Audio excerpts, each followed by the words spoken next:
ஓம் சக்தி. ஆதிபராசக்தி என்ற ஆணிவேர் ஒரு மரத்திற்கு ஆதாரமாக இருப்பது அதன் ஆணிவேராகும். அந்த ஆணிவேரை செல்லரிக்காமல் பார்த்து கொள்ள வேண்டும். செல்லரிக்கத் தொடங்கினால் அந்த செல் சுற்றியுள்ள பூமியிலும் பரவ ஆரம்பித்துவிடும்.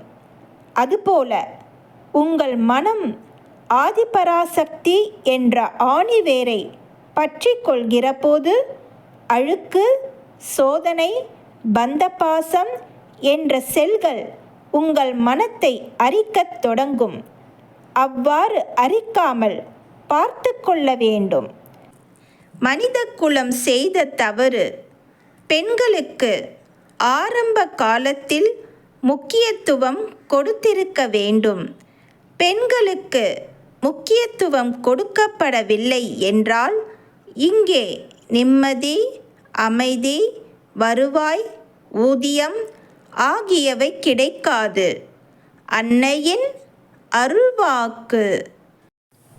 அருள்வாக்கு என்ற பாத்திரம்.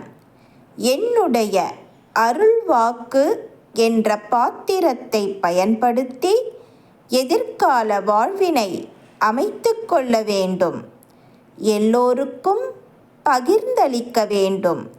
அன்னையின் அருள்வாக்கு. Please share and subscribe. Om Sakthi.